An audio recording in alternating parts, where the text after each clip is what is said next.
The main view screen in Sol Systems' orbital traffic control was a placid sea of data. Green vectors traced the lazy paths of interplanetary freighters, blue icons marked the steady orbits of habitat rings, and amber lines showed the ceaseless ballet of resource shuttles moving from the asteroid belt to the Martian industrial plains. It was a picture of commerce, not conflict.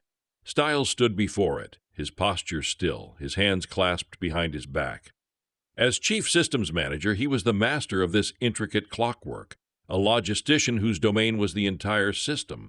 His uniform was a simple gray jumpsuit, devoid of military rank or adornment. There was no need for such things. Humanity had no navy. Signal integrity is at 100%, a technician reported from a nearby console. The transmission is clean. On the screen, a new icon had appeared, stark and hostile. A fleet of red triangles, arranged in a spearhead formation, had just translated from hyperspace beyond the orbit of Neptune. They were Thar. The name alone carried weight across the quadrant. Warriors, conquerors, a proud empire that saw strength as the only virtue and diplomacy as a prelude to invasion. "They're hailing us," said Rourke, the lead engineer for the system's orbital infrastructure. She stood beside Stiles, a stark contrast to his stillness. Her hands, stained with lubricant and speckled with micro-welding burns, were never idle, constantly tapping at the datapad strapped to her wrist. Her eyes, sharp and analytical, were fixed on the tactical overlay she had projected into the space before her.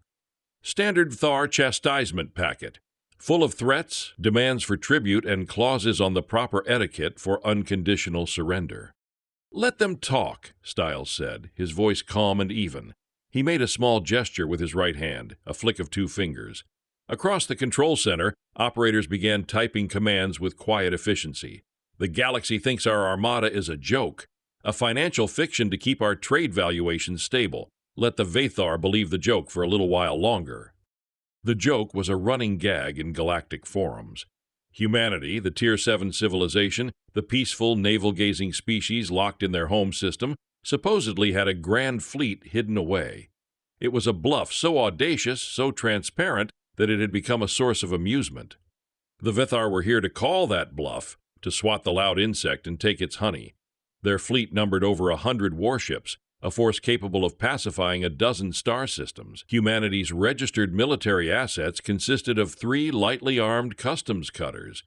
"Energy consumption is spiking across the Jovian rings," Rourke noted, her fingers flying across her datapad. "Fabricator nodes are online. The first-run component caches are reporting ready." "They're crossing Neptune's orbital plane now," Stiles observed, watching the red triangles creep forward. They were moving with the unhurried confidence of a predator that knows its prey is trapped. They saw the bustling civilian traffic, the massive unshielded industrial stations, the sprawling habitats. They saw a target, rich and undefended. They saw a system that was, for all intents and purposes, a massive pantry waiting to be opened. They had no context for what they were truly looking at. No one did. "Initiate Protocol Forge," Stiles said, his voice no louder than before, yet it carried an absolute finality. On the main view screen, 1,000 amber vectors representing resource shuttles began to change course. Blue habitat icons flashed once, confirming they were rerouting non-essential power. The placid sea of data began to churn, the clockwork of commerce transforming into the gears of war. The Vithar wanted to see humanity's Armada. Stiles was more than happy to show it to them. They were just building it first. Prefect Kalen stood on the command deck of the Vathar flagship, Glory's Hammer. The vessel was a monument to military design, its corridors resounding with the steady, disciplined tramp of armored boots. Its forward view screen showed the distant sun of this forgotten system, a bright pinpoint in the velvet dark. Kalen surveyed the approaching system with an air of profound boredom. His ancestors had conquered worlds. He was here to collect taxes from a species of glorified factory workers. "The target system, Prefect," his subcommander announced, his voice sharp with military precision. "All scans confirm the initial intelligence.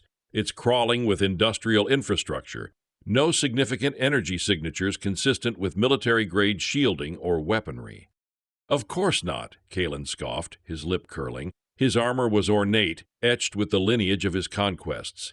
"Their fabled Armada is a ghost story they tell their children, a way to feel important in a galaxy that has passed them by. He gestured dismissively at the screen. Look at it. The clutter is offensive. They have wrapped their planets in rings of scaffolding and wire like a child's messy art project. His officers shared a low chuckle. The human system was indeed a chaotic sprawl. From the Thar's precise, martial perspective, it was an abomination of function over form. Countless autonomous vessels swarmed between planets and asteroid fields. Massive skeletal structures orbited the gas giants, glinting in the distant sunlight. It was disorganized. It was civilian. It was weak. We have broadcast the ultimatum of pacification on all standard frequencies, the comms officer reported. No response, Prefect. Silence is the response of the terrified, Kalen said, though a flicker of annoyance crossed his face.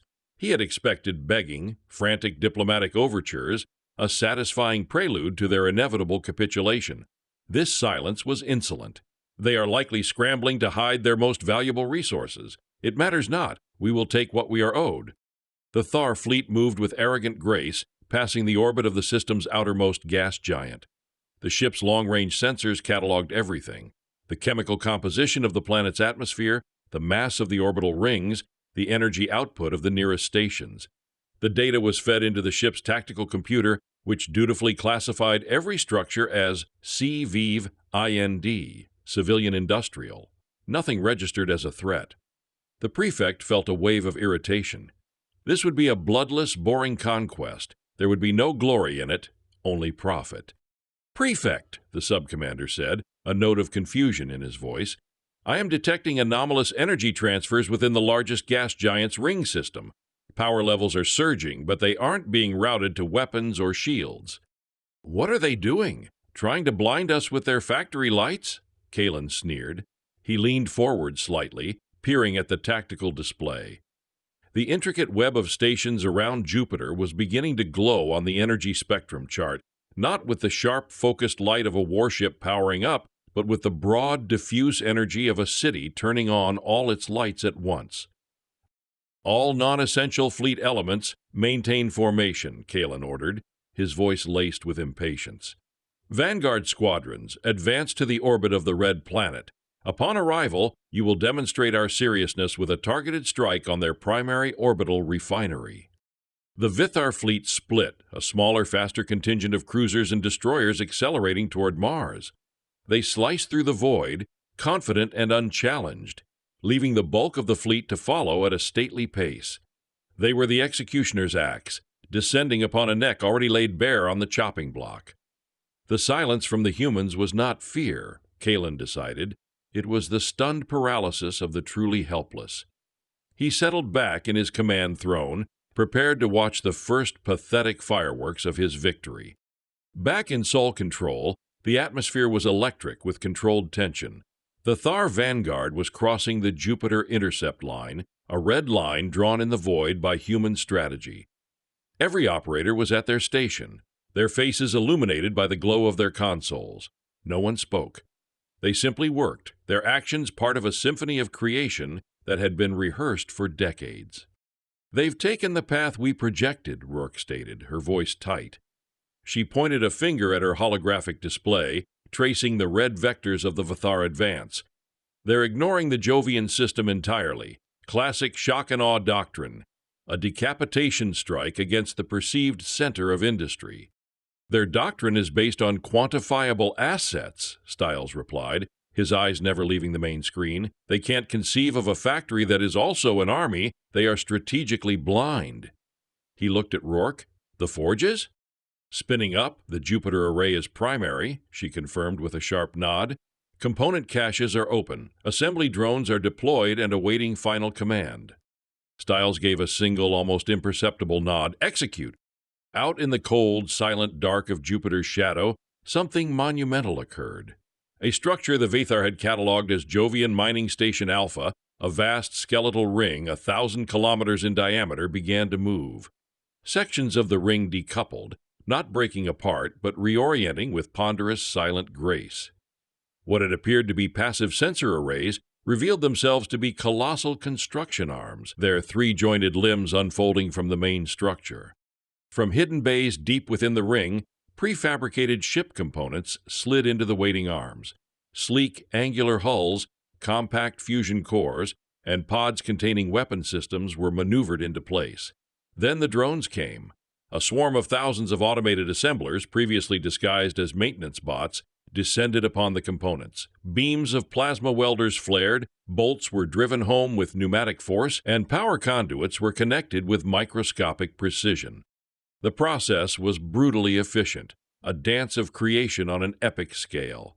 There was no artistry to it, only the raw, overwhelming power of mass production.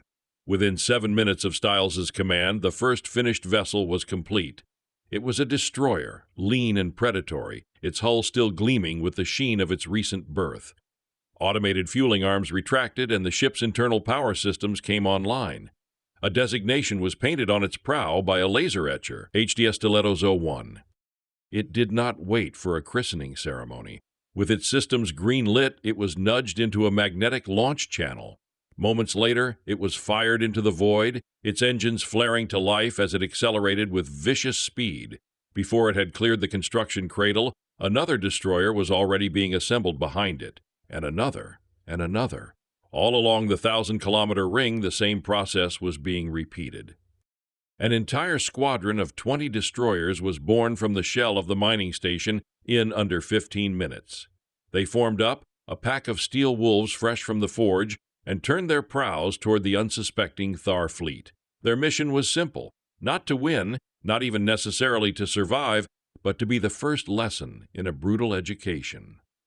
They were the opening sentence in humanity's reply to the Vathar's ultimatum, a reply written not in words, but in fire and steel. As the squadron of Stiletto-class destroyers streaked away from Jupiter, the factory that had birthed them was already laying the keels for the next wave. A storm of alarms ripped through the bridge of the Glory's hammer.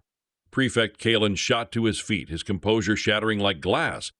"What is the meaning of this? Report!" "Multiple new contacts, Prefect," the tactical officer shouted, his voice strained with disbelief. "Bearing 197, emanating from the gas giant's orbit. 20 of them. No, 25. They're accelerating on intercept course with our main fleet." "Intercept? With what?" Kalen roared. He shoved the officer aside and stared at the tactical display himself. A cluster of new hostile icons had appeared, moving with disciplined speed. Their energy profiles were clean, sharp, and undeniably military. Where did they come from? Did they have a fleet hiding behind the planet? "Negative, Prefect," another officer stammered, his own console flashing red. "The contacts, they just appeared. Our long-range sensors logged their assembly. They were built minutes ago. The mining station, it's a shipyard." Kalen stared, his mind refusing to process the words. He toggled the view screen to a magnified, telescopic view of the Jovian ring. The image was grainy but clear enough. The colossal structure was still there, but it was transformed. It was a hive of activity, its arms moving, its drone swarms glowing as they worked. Even as he watched, another destroyer was spat from a magnetic launcher, its engines igniting in the dark. A cold dread, an emotion he hadn't felt since he was a raw cadet, washed over him. This wasn't a hidden fleet. This was something far more terrifying. "They are building an army while we watch," his sub-commander breathed, his face pale. Before Kalen could issue a command, another alarm shrieked from the other side of the bridge. "More contacts! Asteroid belt! The human mining outposts, they're activating! Their shipyards, too! I'm tracking frigate-class hull signatures under assembly." The tactical display bloomed with more red icons, this time emerging from the dense rock fields between Mars and Jupiter. The Vithar Vanguard, the fleet sent to strike at Mars, was now caught between the hammer of the new destroyer squadron from Jupiter and this new emerging anvil. "And Saturn, Prefect," the comms officer whispered, his voice trembling. "The rings of Saturn, they're coming online. The energy surge it's immense." Kalen felt the floor of his command deck tilt beneath him. His mind, so used to the predictable calculus of fleet strength and tonnage, was reeling. The Thar waged war by moving assets, by applying overwhelming force to a single point. You fought the fleet you had, not one that was being actively willed into existence around you. The human clutter was not clutter. The messy art project was a distributed engine of creation. Every industrial station they had dismissed, Every orbital ring they had mocked was a tooth in the jaw of a colossal trap. Humanity didn't have an armada. The entire Sol system was the armada. The myth was a lie, not of exaggeration, but of staggering omission. The scale of the deception, the sheer audacity of hiding a factory of this magnitude in plain sight, was an intellectual blow more stunning than any torpedo.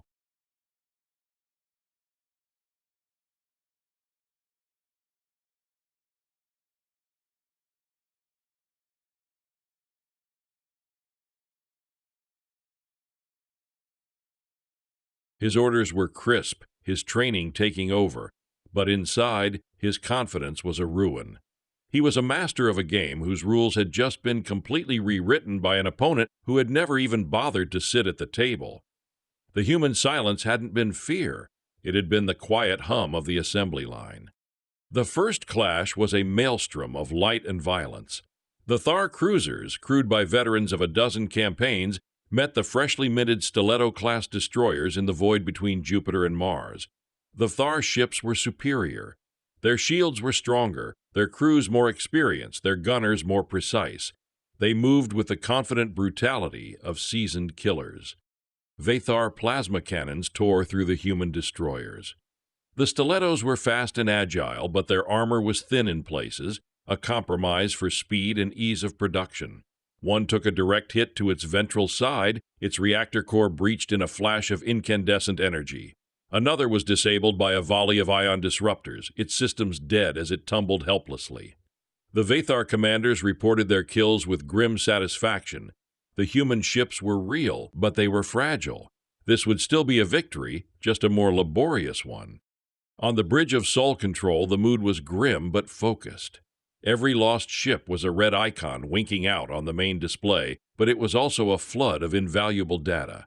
Rourke stood before a diagnostic screen, her face a mask of intense concentration. Telemetry from the doomed destroyers streamed in, detailing every hit, every system failure, every armor penetration. "There," she said, stabbing a finger at a 3D model of a stiletto awash in red damage indicators. "The plasma conduits are too exposed on the ventral approach, and their ion cannons are tuned to a frequency that bypasses our standard shield harmonics. They're good, efficient." She didn't sound defeated. She sounded like a mechanic who had just found the source of a rattle.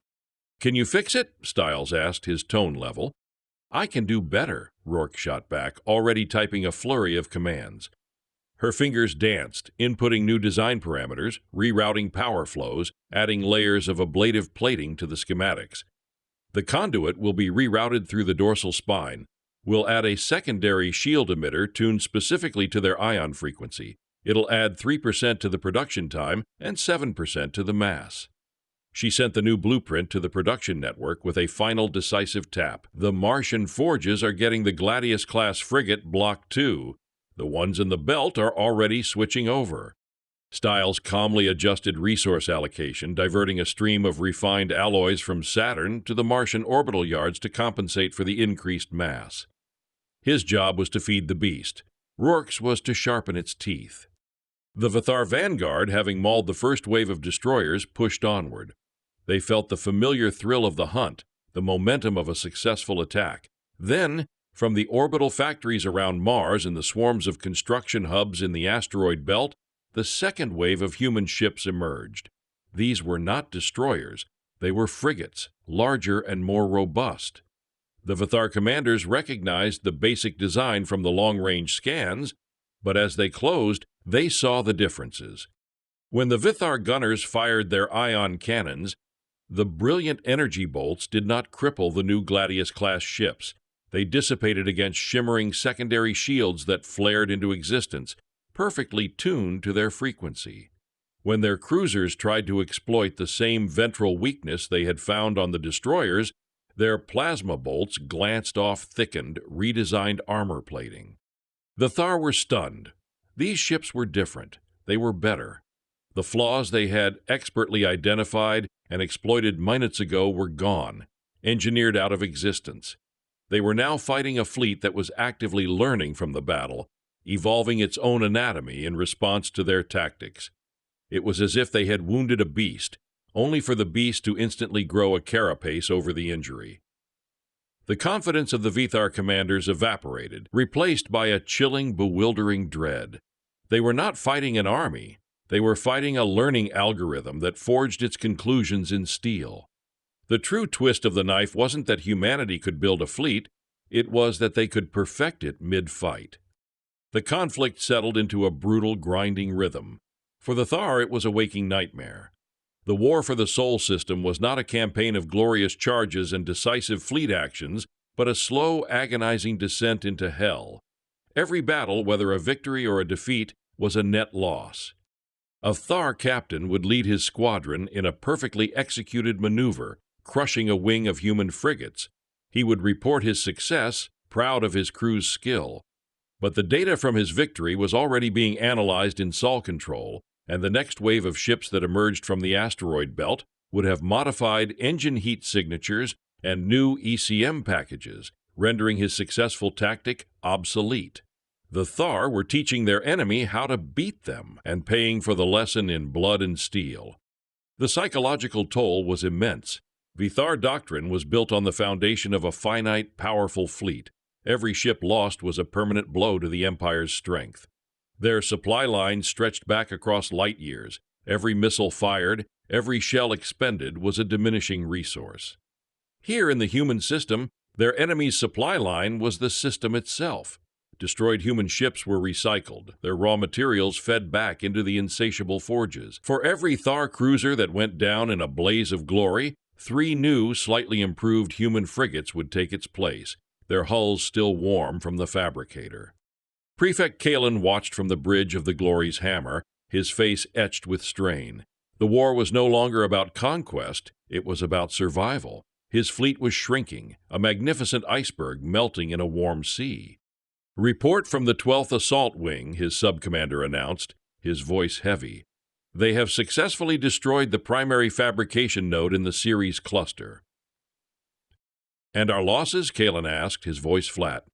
17 destroyers and 4 cruisers, Prefect. The humans, they used the station's own debris as kinetic weapons during its destruction.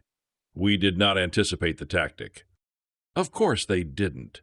The humans were unpredictable, their strategy fluid and alive. They fought like engineers, not soldiers, seeing every engagement as a problem to be solved, not a battle to be won. Kalen felt like he was trying to fist-fight an ocean. He could punch the waves, scatter the water, but the ocean remained, vast and unyielding. He watched a live feed from one of his cruisers. It showed a squadron of human ships, a new class they were calling Cutlass Heavy Destroyers. They moved with an unnerving coordination, their weapon systems firing in staggered bursts that systematically overwhelmed the Vathar ship's shield generators. The design was another iteration, another improvement. The armor was thicker, the weapon emplacements more protected. It was a direct response to the battles of the previous day. The Vithar were caught in a strategic death loop. If they attacked, they taught the humans how to improve. If they held back, the humans simply built more better ships. Their military might, the pride of the Empire, was being rendered meaningless by an enemy that did not play by the established rules of galactic warfare. They were being ground down not by a superior warrior, but by a superior factory. The war of shock and awe had failed. Now they were trapped in a war of industrial attrition, and they were facing the undisputed masters of the craft. For the first time in centuries, the Vathar Empire was not the grinder, but the grist. A moment of relative quiet settled over Sol control. The Vithar fleet, battered and reeling, had pulled back to regroup beyond the asteroid belt, a temporary lull in the storm of their own making. The main view screen was no longer a frantic chaos of battle icons, but a vast strategic map of the system, glowing with the steady light of production. The forges never slept. Stiles and Rourke stood before the display, 2 architects surveying their creation. Stiles held a tablet, his focus on the macro scale. His movements were spare and deliberate as he traced lines of resource allocation, diverting entire asteroid loads of nickel iron from one planetary ring to another with a flick of his finger. He was not commanding ships, he was conducting an orchestra of industry, ensuring every fabricator, every foundry, every assembly line had precisely what it needed to maintain its relentless tempo.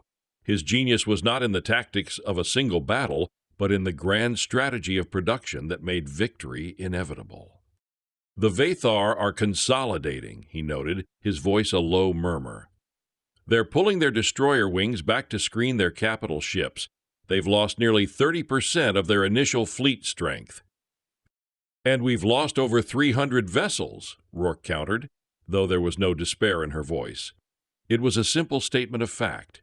She paced before the screen, a restless energy about her, a stark contrast to Stiles's focused calm. She gestured with a greasy hand at a schematic of a new cruiser design she had projected.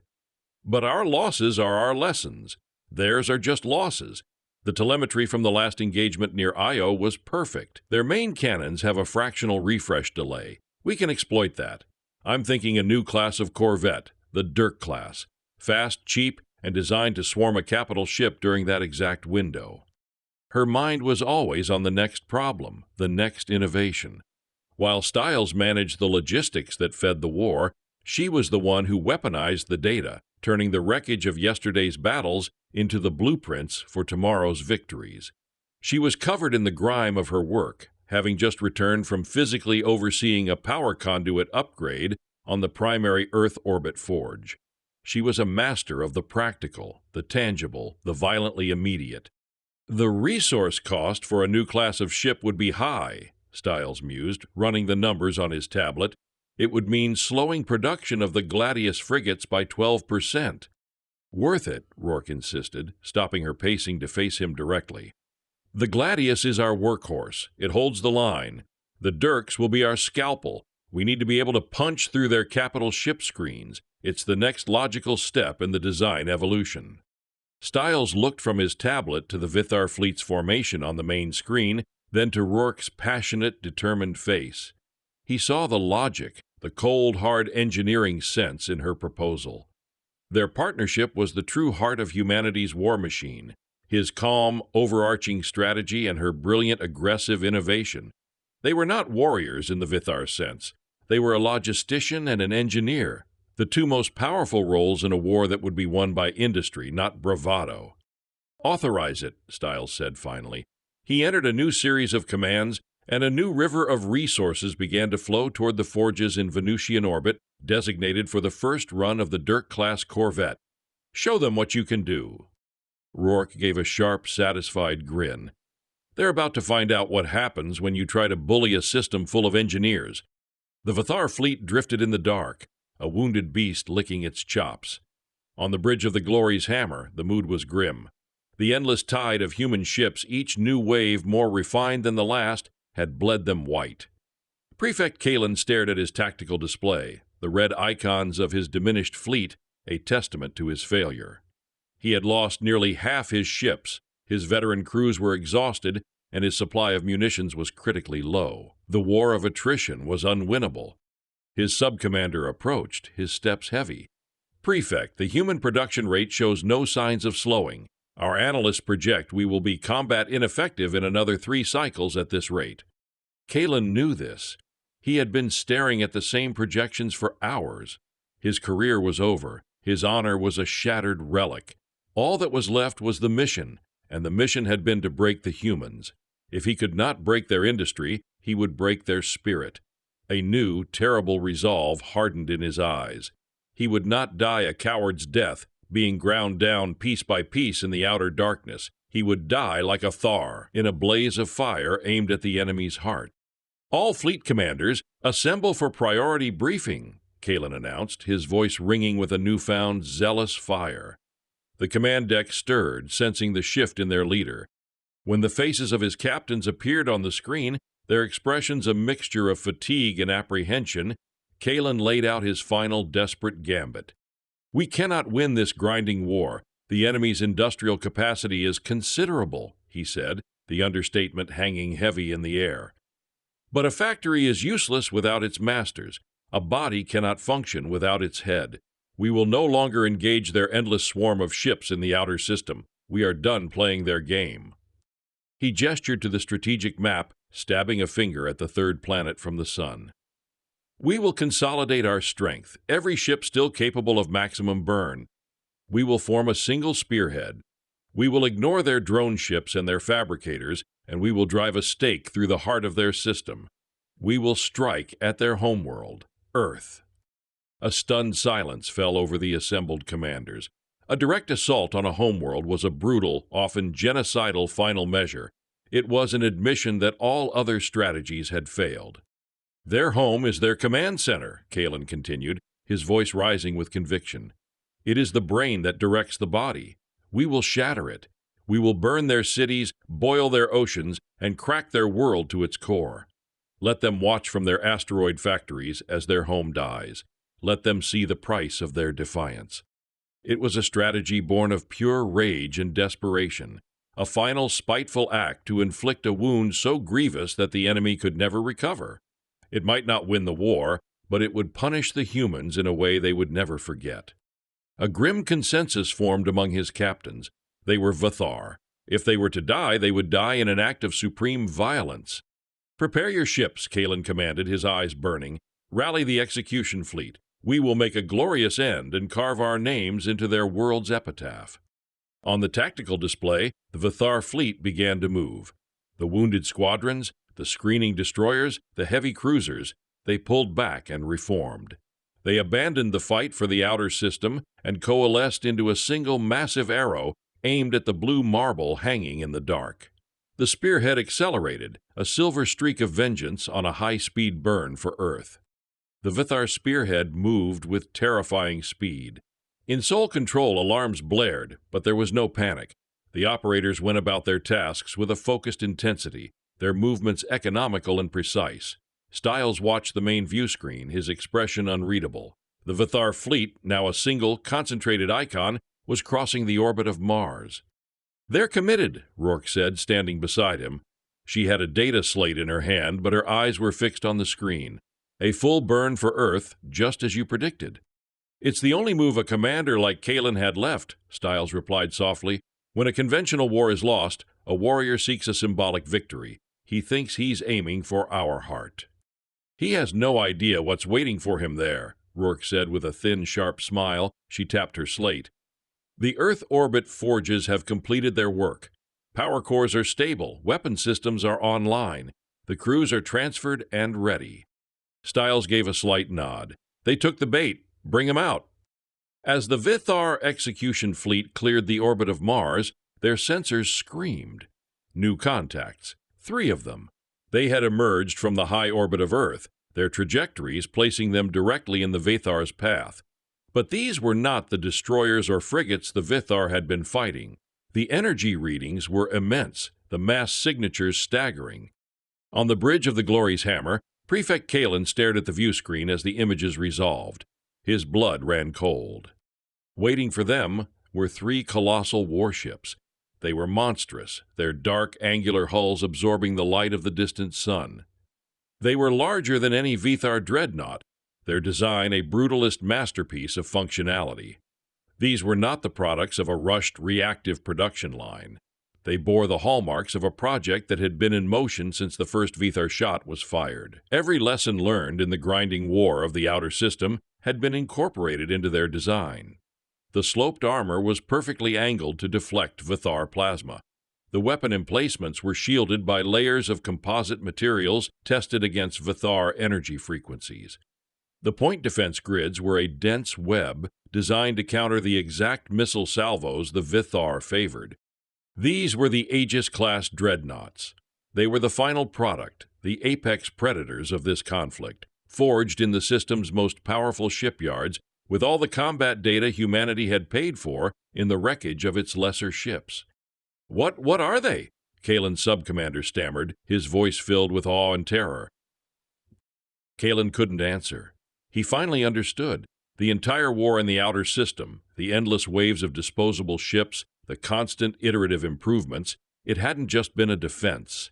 It had been a test, a data-gathering exercise on a system-wide scale. Humanity had used the Thar fleet as a live-fire testing ground to collect the necessary data to design the perfect weapon to destroy it.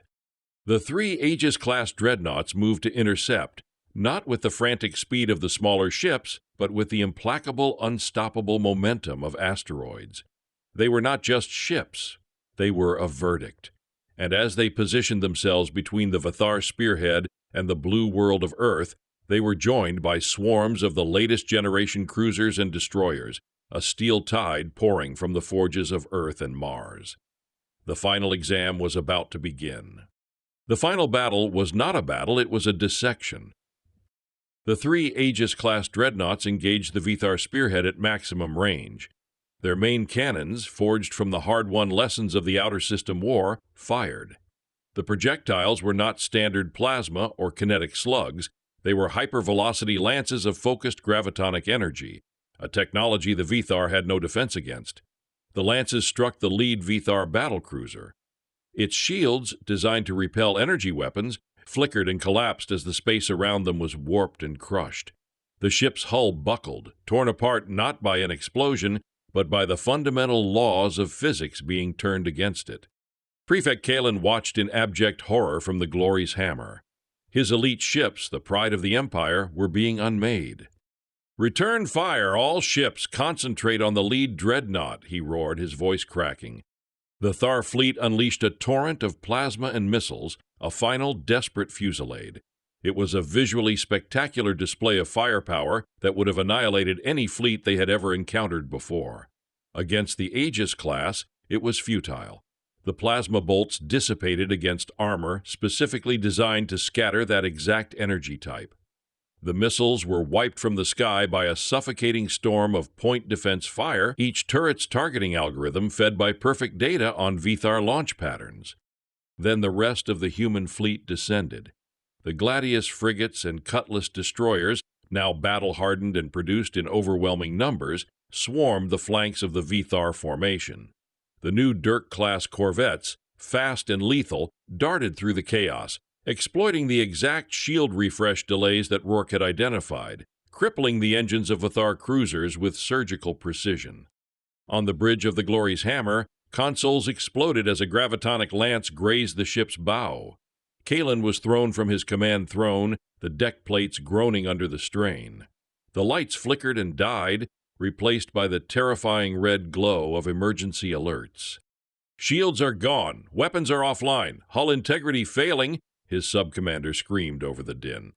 Kalen dragged himself back to the view screen.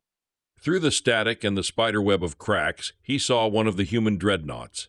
It was a dark mountain of steel, implacable and silent. It filled his vision, a monument to his own hubris. He had come to this system to punish a species of factory workers.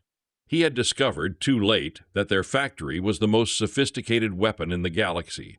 He had mistaken the blacksmith for a simple peasant. The final volley from the human dreadnoughts was not aimed at the bridge or the engines, but at the reactor core of the Glory's hammer. It was a swift, efficient, and deeply impersonal act of destruction. In sole control, the last of the red icons representing the Vithar fleet winked out on the main display. Silence descended, broken only by the quiet hum of the environmental systems. Stiles stood motionless, his hands clasped behind his back. Rourke leaned against a console, her knuckles white, her breathing finally evening out. The system was secure. The war was over. Around them, the forges did not celebrate. They continued their work, recycling the debris from the battle, laying the keels for the next generation of ships, their process now perfected by the ultimate test.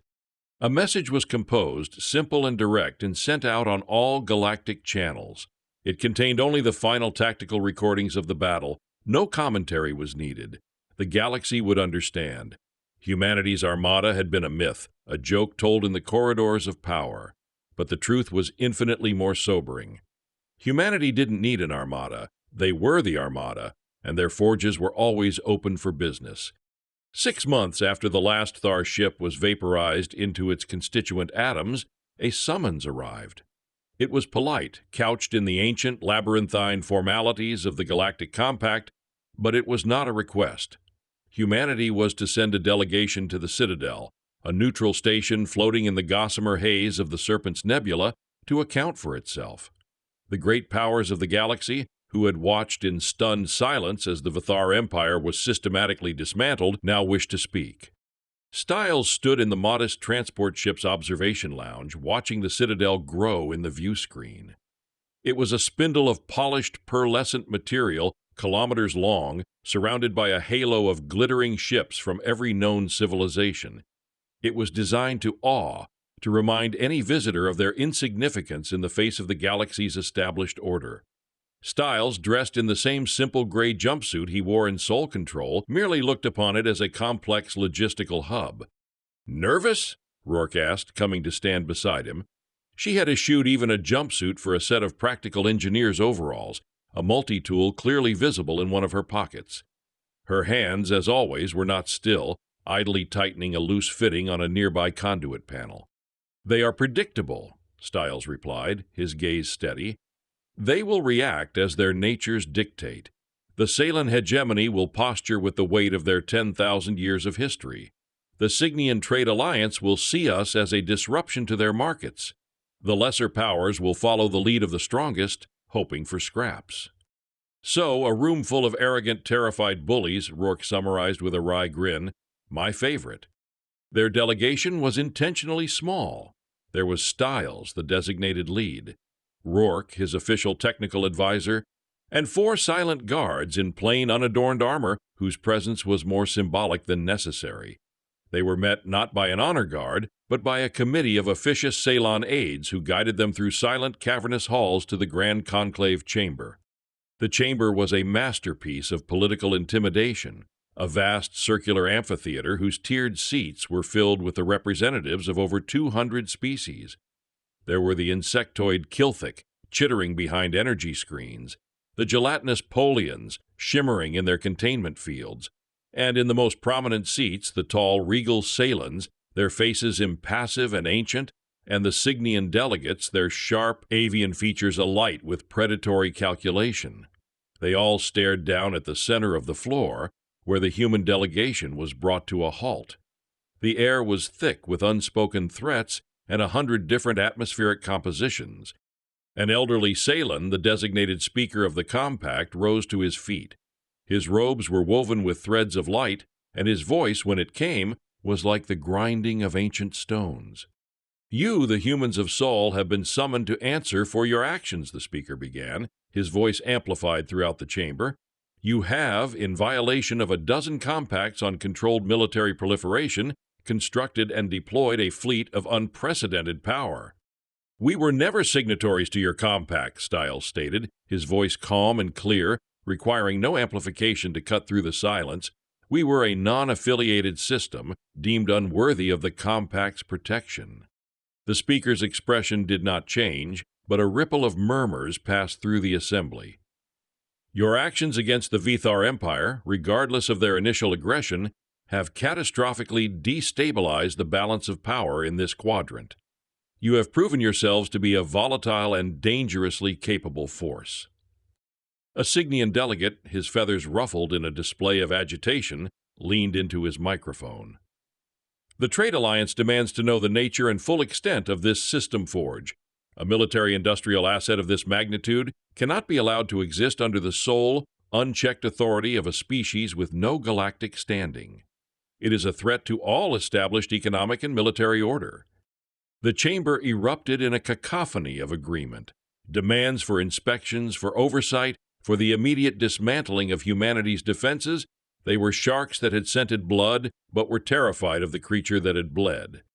Styles waited for the noise to subside. He let the weight of their collective fear and greed press down on them. When he spoke again, his tone was not defensive, but analytical. "The Vithar invasion was not a sign of our volatility," he said, his eyes sweeping across the assembly. "It was a sign of the compact's irrelevance. Your balance of power was a fragile truce that allowed predators to flourish on your borders. You did not protect us. You did not sanction the Vithar for their aggression. You simply watched, expecting to pick over the corpse of our civilization." He paused, letting the accusation land. "Our survival is not a threat to you. Our survival is a threat to the assumptions upon which your power is based. You are correct. We will not be overseen. Our forge will not be dismantled. It is the sovereign guarantee of our continued existence." "Arrogance!" the Cygnian hissed. "Your fleet, while effective against the brutish Vithar, is a finite thing, We can bury you in sanctions. We can blockade your system. You cannot fight the entire galaxy." Styles gave a faint, almost imperceptible smile. "That is where you are fundamentally mistaken. You still do not understand what you are seeing." He gestured to Rourke. "My advisor has a presentation." Rourke stepped forward, a glint of defiance in her eyes. She activated a holographic projector from her datapad. The air above them shimmered, but it did not show fleets of dreadnoughts or swarms of destroyers. Instead, a massive, intricate schematic of an atmospheric processor bloomed in the center of the hall. It was a beautiful, complex machine designed to terraform a toxic world into a garden. "The Sol System Forge was not designed to build warships," Rourke announced, her voice resonating with the passion of a creator. "That was a tertiary reactive function, a plowshare hastily beaten into a sword because pirates were at our door." The schematic shifted. Now it showed a self-constructing deep space habitat, a spindle of life capable of housing millions, powered by the very stellar winds it traveled on. It shifted again, showing automated mining rigs that could disassemble an entire asteroid and process its materials with 99% efficiency. "The algorithms that guided our destroyers are the same ones we use to plot the construction of a new city. The adaptive armor that protected our cruisers was born from material sciences developed for deep-pressure habitats. The gravitonic lances that destroyed the Vithar flagship were a scaled-up application of the tools we use to gently nudge asteroids into new orbits." She looked directly at the Cygnian delegate, a predator's smile touching her lips. "You speak of military assets. You are thinking too small. Our greatest asset is not a ship or a gun. It is the ability to build, to adapt, and to create on a scale you have not yet learned to measure. The war? That was simply the most rigorous field test we could have ever asked for. And for that we thank the Vithar. They helped us perfect our tools." The assembly was utterly silent. The Salen speaker stood frozen, his ancient composure finally cracked. The Cygnian's beak was slightly agape. They had come prepared to reprimand a rogue state. They were now being confronted with a force of nature. Styles stepped forward once more into the void left by Rourke's revelation. "We are not conquerors," he said. "We have no interest in your territories, your political squabbles, or your ancient grievances. We are builders, and our forge is now the most efficient, most advanced, and most powerful engine of creation in the known galaxy." He let that statement hang in the air, a fact as solid and undeniable as a dreadnought's hull. "So we offer the Galactic Compact a choice. You can view us as a threat, you can try to sanction and blockade us, you can waste your resources fighting a ghost while we are busy building the future, or you can engage with us." The Cygnian delegate leaned forward, his eyes narrowed. "Engage? How?" "Our production capacity is now available for lease," Styles said, delivering the line that would upend the galactic economy. "Do you need a fleet of freighters? We can build them for you in a month, to your exact specifications. Does your world suffer from ecological collapse? We can engineer and construct the atmospheric processors to save it. We will build your habitats, your orbital rings, your scientific outposts. We will help you terraform new worlds. We are not asking for a seat at your table. We are offering to build you a new one, for a price, of course." The silence in the chamber was now one of pure, unadulterated shock. The humans were not asking for recognition. They were not demanding reparations. They were issuing a prospectus. They had turned the greatest military victory in a century into the galaxy's most audacious business proposal. They had redefined power, not as a weapon to be hoarded, but as a tool to be wielded. The human delegation turned and walked out of the chamber, leaving behind a room full of the most powerful beings in the galaxy, all of them suddenly terrifyingly aware that they were no longer the ones in charge. Later, on the bridge of their transport, Rourke and Styles stood before the star map, watching the Citadel shrink behind them. "They'll be fighting among themselves for weeks," Rourke said, a deep satisfaction in her voice. "The Cygnians will want to invest, the Salans will want to posture, and the smaller powers will panic." "It will keep them occupied," Styles said. His eyes were not on the Citadel, but on the vast, unexplored expanse of the galaxy laid out before them. He tapped the screen, calling up a new file. The header read, "Project Genesis." It was a multi-phased plan of staggering ambition.